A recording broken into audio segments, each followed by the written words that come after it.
nitwa Nzayino Frederic. Niwo mwambaro Nzayino n'umwambaro abambyaye ivuko rya mbere banyambitse. Frederic n'umwambaro Padiri yanyambitse.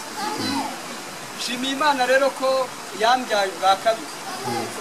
Ariko ubwo mfite ivuko rya kabiri bivuze ko mfite n'iryambe. Ivuko rya mbere rero ryanjye navutse mfuye kubw'igicumuro cya Adamu. Kuko icyo Adamu yakoze nanjye naragikoze. Naho nabereye mu birere. Ubwo yahungaga Imana nanjye narayihunze. Ubwo yihangiraga gukiranuka nanjye niko nabigenje. Muri iryo vuko rya mbere rero aho navutse mfuye niho abo nakita babyaza b'abahotozi bansanze. Njya nkunda kubibabwira ariko nkababwira ko bananyihanganira basi ko kuko barampemukiye. Ariko nanone ntago mbarenganya kuko bampaye ibyo bari bafite. Yego. Basi nyine byakira gutyo. Ubwa mbere rero nyoboka abantu nayobotse abagatolike baranyigisha banyigishije umwaka wose bambwira ko ngomba kwigira umubatizo. Ubwo maze kwiga nkora ibizamini mbitsinze bambwira ko nyine ngomba kubatiza. Ariko ikintu cyanteye ubwoba cyane kuko njye navutse nkunda nyine ibyo bintu byo muri kiliziya nuko Padiri ari kumbatiza yazanye umwenda w'umweru cyane awundambika hano ku bitugu ibumoso. Arambwira ati ubu ni bwo butungane bwawe, ati ubujyane uzabugarura imbere y'Uhoraho nta kizinga na kimwe kirimo. Ubwo ngubwo ari kubivuga nakomeje kugira ubwoba bwinshi cyane kuko anyigisha yambwiraga kugira ngo mbe intungane ngomba kubahiriza amahame n'amategeko ya kiliziya nkagira n'amasakaramentu arindwi. Ese reka mvuga ngo yarambwiye ngo ngomba kuba intungane ariko bishingiye ku byo nakoze. Ambatije rero yambwiye yansutseho utuzi arambwira ngo uvutse ubwa kabiri. Ariko nari mfite umutima uri kundega cyane uncira urubanza umbwira ko ndi umunyabyaha. Noneho nkibaza icyo kintu ubundi nabatirijwe kikanyobera. Hashize igihe rero nkomeza kuba muri kiliziya ndi umwana wa kiliziya numva inyota itarigeze ishira. Barambwira bati buriya Frederic ushobora kuba warakiriye ubutumwa butari bwo. Ubwo mbanyobotse abaprotestant barambwira ati hari idini bita itorero bita ADPR ati ni ryiza cyane ati ryo ni iry'umwuka bavuga mu mwuka. Ubwo mbangiye muri ADPR ngezeho naho barambwira ati burya ntago wabatije. Ati se gute kandi Padiri yarambatije. Ati reka dati twebwe dushyira mu mazi menshi ati burya nibwo umuntu ababatije. Ati none biragenda bite kugira ngo mbatizwe? Ati ugomba kwiga igice. Ati none se ko ari igice ubwo nyine biragenda bite? Ubwo se byuzuye ntabyo. Ubwo barambwira tugomba kwiga igice babanyigishije igice nakize nacyo nk'amezi 5. Bambwira ko kugira ngo mbi ntungane urumva Padiri we yambwiye ko uwo mwenda ari bwo butungane bwanjye. Nabo bambwiye ko ngo kuba intungane bishingira kuba wubahirije amahame n'imigenzo yabo.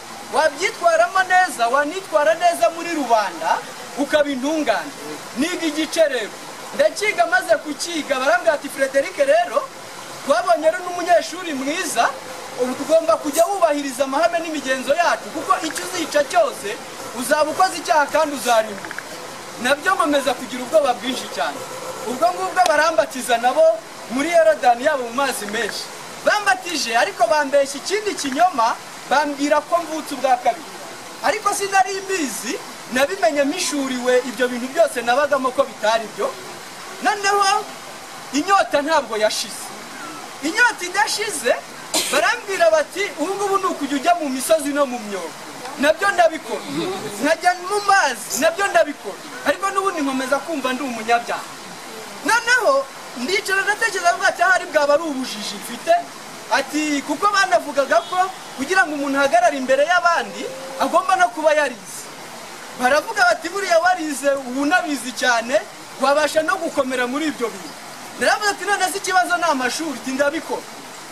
Mfite imyaka 33 namaze imyaka 13 ndi kwiga teologiya na filozofi. Ndabyiga niga uko abantu bavuga mu bandi, niga uko abadive bavuga, niga uko ADPR bavuga, niga uko abagatulika bavuga. noneho barambwiraga ati ubu ngubu turi kukwigisha amajwi ati abagatulika bakoresha ijwi rya mbere ati ririya jwi ni ijwi rituma umuntu uri kubwira yumva ibyo umubwira ati bityo akabasha nyine gufata ibyo bintu abadive nabo bakoresha ijwi rya kabiri ati ni ijwi riri natirere ati abaporotesitanti ati bakoresha ijwi rya gatatu ati byo gukangaza cyangwa gutera abantu ubwoba ati noneho uzajya wakira umuntu bitewe n'idini abarizwamo n'ukwaje n'imvugo afite yaba yoroheje cyangwa yaba iri hejuru nazajya ajya hejuru nawe uzajya ujya hejuru nazajya ajya hasi nawe uzajya ujya hasi nibwo nabazaga porofeseri nise ko numva ibyo bintu n'ubundi nta gukira kurimo biragenda gute noneho porofeseri ndamubaza atari ku bundi porofeseri kwiga ni iki ibi bintu tubamo kwiga ni igiki ubwo ndikuta kugira ngo nivugire ku mwami wanjye kuko ni birebire cyane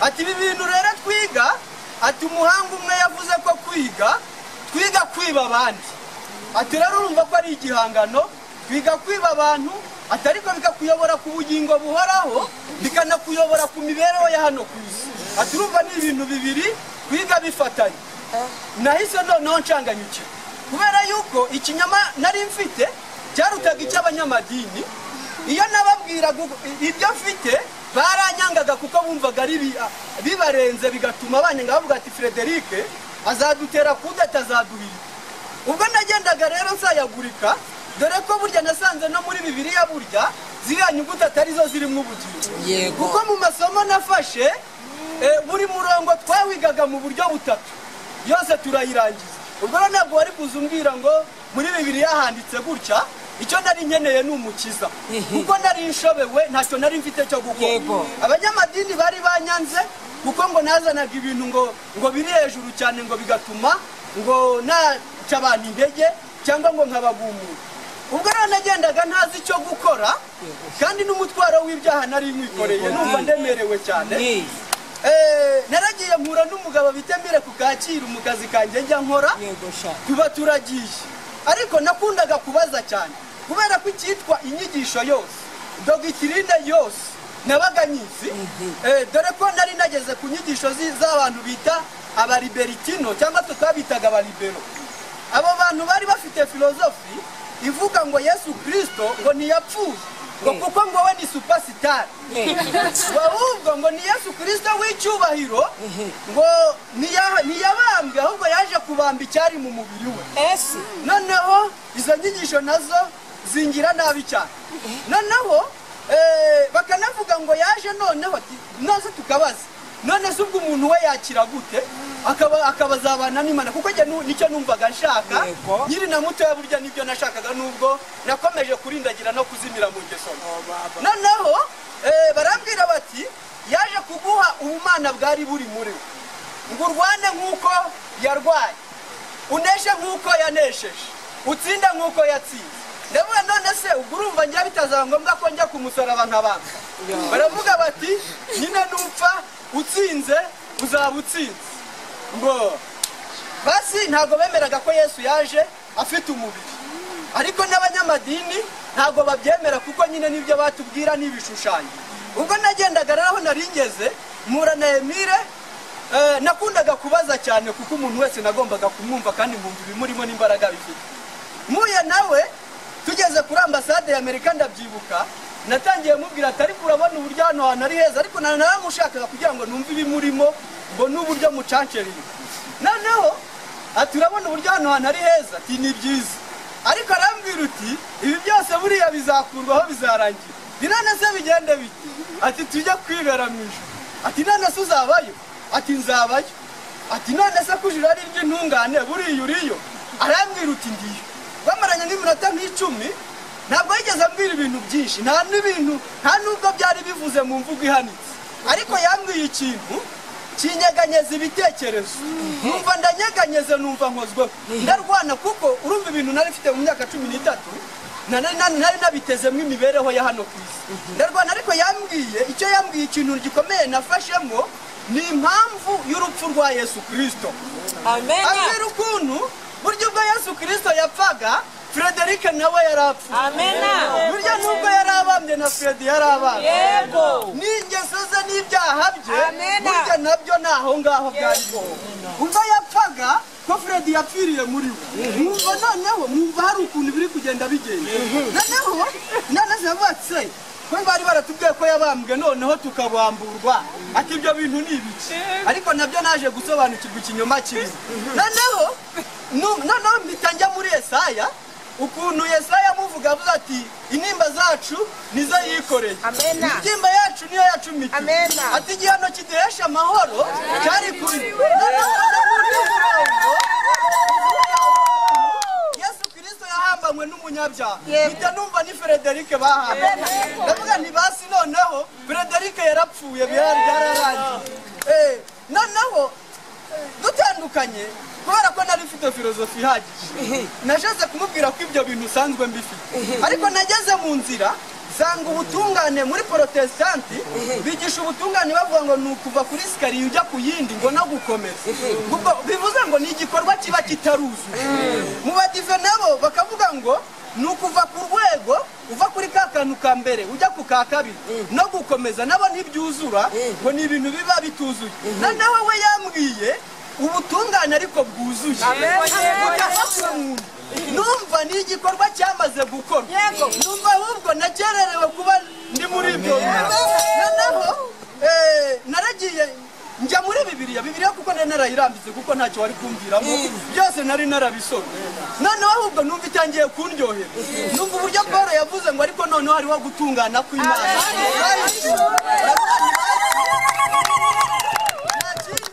Menya impamvu y'urupfu rwa Yesu. Amena. Namenye ko Yesu Kristo ubwo yahambwaga nyine umunyabyaha Frederic Imana yaramwibaje.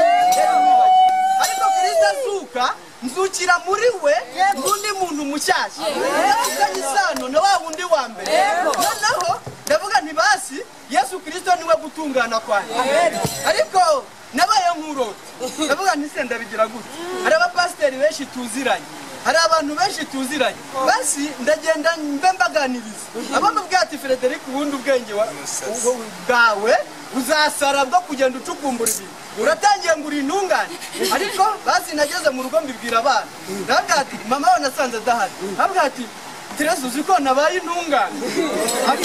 Ariko papa ati buriya nawe ati ibintu usigaye kira simbizi. Ati ibintu wazanye simbizi. Noneho nasanze babibwiye mama wawe. Ati papa Teresa wazanasara ubundi. Ati ibintu yatangiye ngo ngatangiye kwita Imana inyabinyoma. Noneho numvise bya bintu byose nari mfite nize mu myaka 13 bibaye zero. Amena. Bimaze kuba zero numva nabaye nk'umwana. Numva nta kintu mfite ariko numva ndamahoro ku Mana. Numva amahoro ari kugeza ariko narabangibaza none nzabaho gute muri iyi si. Kuri myaka igihe cyanjye cyose nagitaye muri bira bintu bizagenda gute.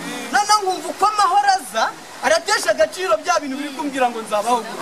None nkumva neza numva ndanezerewe cyane. Ubwo menya neza ko Yesu Kristo ntabwo yitwa umunyabyaha ubwo yabaye icyaha. Yabaye icyaha aragihanirwa ariko nanjye mpanirwa muri we. Rero bivuze ngo Imana ntabwo yamana kabiri yamaze kumenya. Nabati none kwihana ni gute? Ko batubwiye ko kwihana ari ukujya ubivuga ukabivuga ariko namaze kumenya icyaha icyo ari cyo. Nabati basi ubivuze rikarangira n'ubundi wasigara uri umunyabyaha. Menya ko kwihana burya ari ukwemerera Imana ko Yesu Kristo yishyizeho ubunyabyaha bwawe. Amen. Numva ndamahoro, numva nguwe neza, numva ndakomeye. Basi numvise imitekerereze ihindutse. Ndavuga niko ku Mwuka Wera ya. Amena. Numva mu mutima nabyo birahinduka. None ingingo zitangira kubira. Cyakora uyu munsi ndiruvumwa mu bantu. Nabo mbwiye ati Frederic ko gushaka ari nabo njyaho bakansora kandi barankunda. Ariko Imana ishimwe ko mfite ubugingo buhoraho. Amena. Muri Adamu nabuze byinshi ariko muri Kristo mfite byinshi biruta. Yahuye ku rwego rwa Adamu inshyira ku rwego rwa Kristo mu gihe kingana n'icyiteka ryose. Mu ijuru rishya n'isi nshya mfiteyo byinshi, ariko ikiruta ibindi ni ukuzareba Imana amaso. Ibyo yankoreye